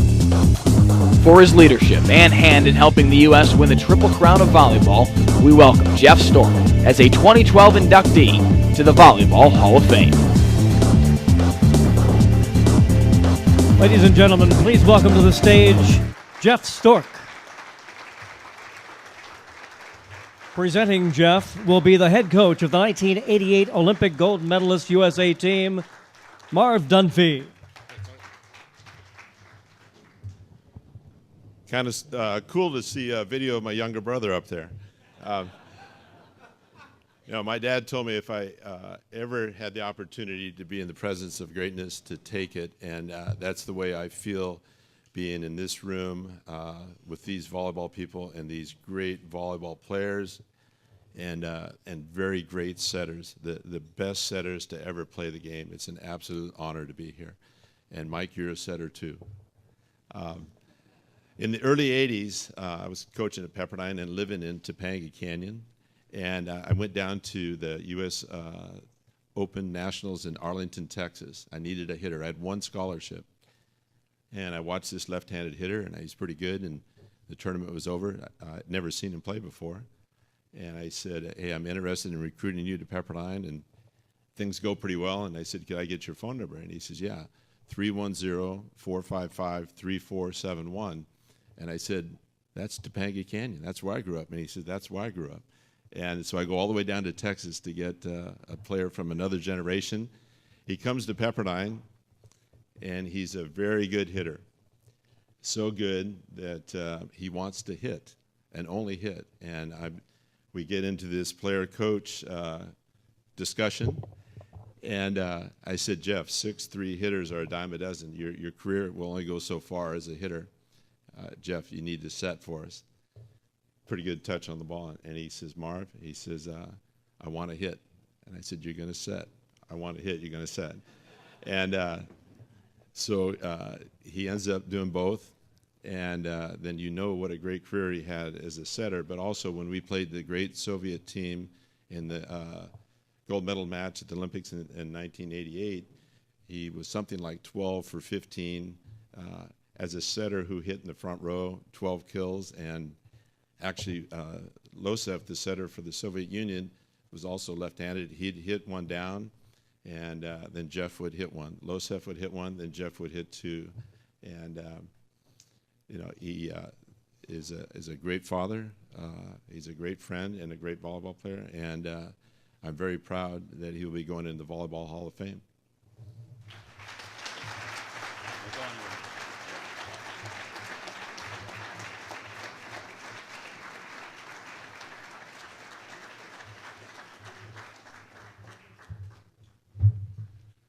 Very much, Marv. Appreciate it. Mayor, I think you're the only one that's going to be president someday, so don't let them tease you too much. So, Peter, I'll go down the order a little bit with these awesome inductees, but I had similar conversations with Bebeto about that, and Mike, similar situations with Doug, so it's all good. Tatiana, very touching story. You love your mother very much, and it shows, so that's really nice. Maurício, no more Italian, only English from here on out, all right? And Georgy, that team looks a whole lot different than what won in London. There were some big boys out there. Anyways, well, first, I'd like to thank the Volleyball Hall of Fame for honoring me with this induction. I have a great deal of respect for the game of volleyball, and I know the people that are in here. I recognize or have played with probably 60–70% of the people in the Hall of Fame, and I truly know how good and great those players were and are. Secondly, I'd like to thank the city of city of Holyoke and the Volleyball Hall of Fame for putting on such a wonderful event. This is truly a memorable experience for my wife and I. We've had a terrific time here this weekend. And again, getting back to the inductees, I'd like to congratulate you on being inducted. I know how distinguished your careers were. Peter and Maurício and I kind of shared a little bit of our careers, and more often than not, somewhere along the line, whether it be on the national teams or the professional leagues, we would wind up playing each other in a quarter, a semi, or in a final. And obviously, between the three of us, we kind of had things covered for a while anyways. So that's all good. Mike, I know that you're being inducted into the Hall of Fame as a beach player, but Mike and I had a little bit of a stint together when Doug was the coach. It was post-'84. We went on a 2-month tour, and we only had, I think, 1 day or 2 days at home. But there's tons of stories in there, but we'll save those for later. Lastly, I'd like to thank everybody in this room.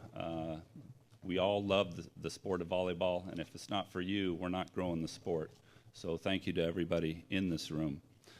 While I'm here, and as I prepare for this, I think, hey, what got me here? And today, certainly there's a sense of accomplishment and pride in what I did as a volleyball player, but I certainly didn't get into the sport to be in this position.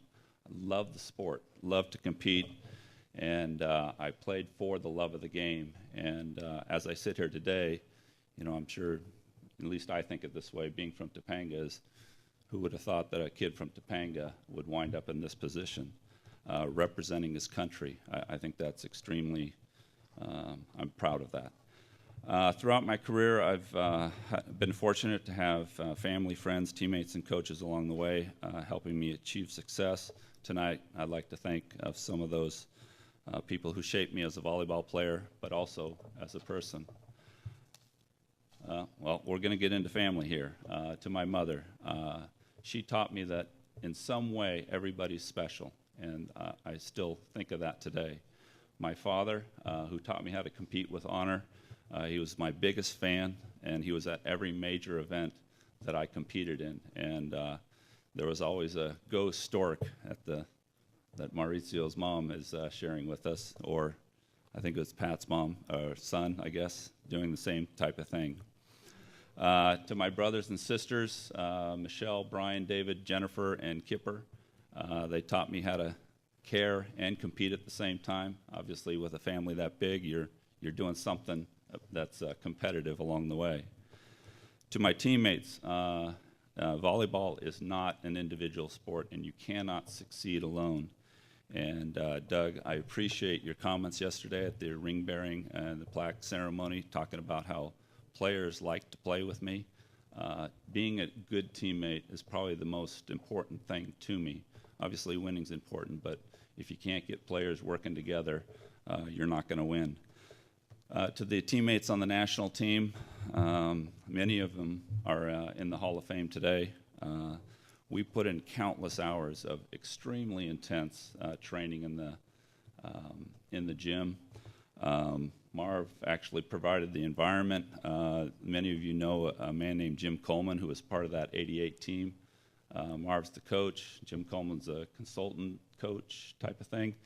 Anyways, with 12 competitive players, he'd put Jim Coleman up on the ref stand.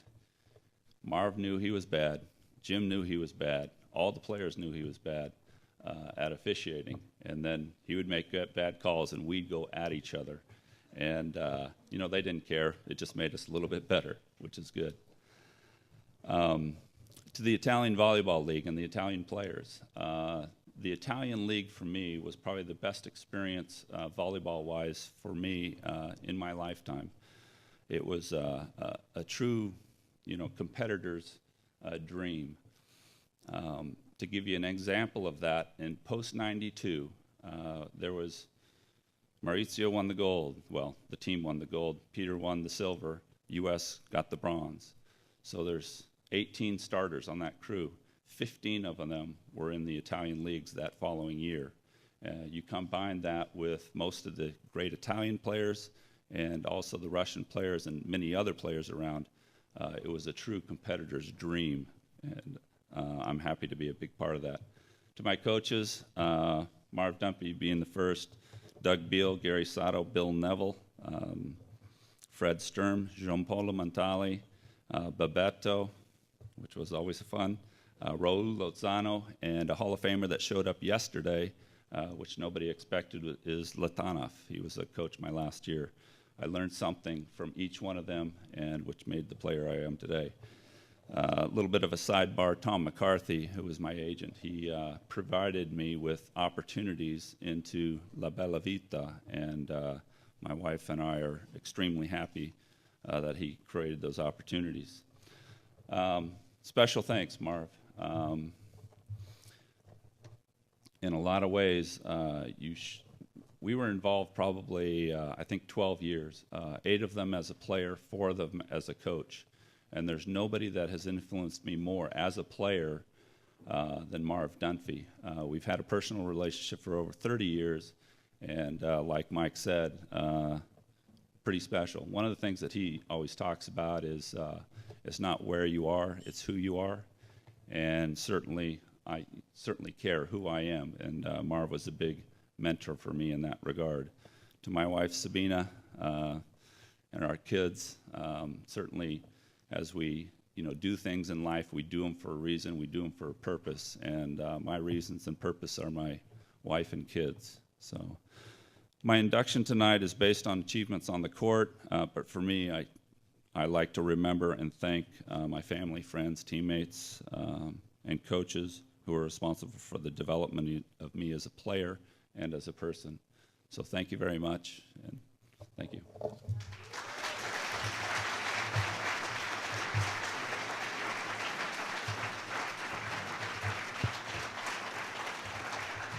Congratulations, Jeff, and congratulations to all our inductees. At this time, I'd like to welcome back to the microphone the president of the Volleyball Hall of Fame, Ed Toole.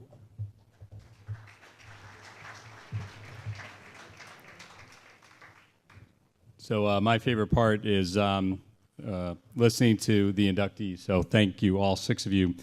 Before we conclude, I want to do a couple things. And first is to thank Tony Lovett for his time in emceeing today. So thank you, Tony, for being here. We have a small gift from the hall for you.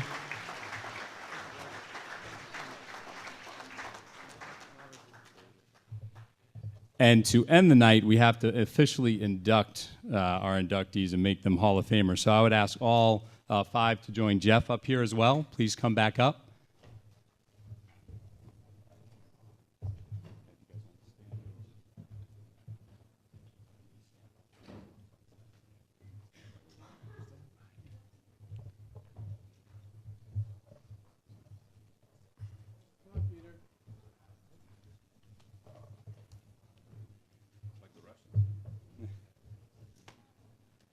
Now we're going to make it official.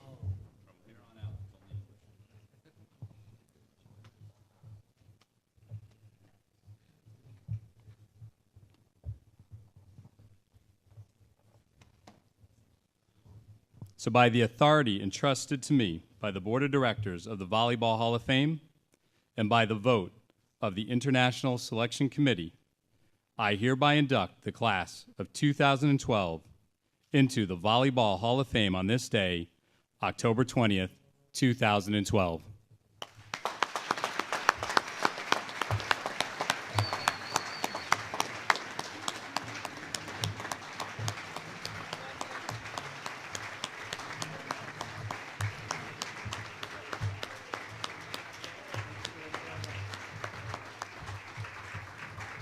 With that, concludes our program tonight. I'd like to again thank the induction committee and the staff as a group. Thank you everyone for attending. Have a great evening. Again, please join us just down the street for the after party at the Volleyball Hall of Fame. Have a fantastic night. Thank you.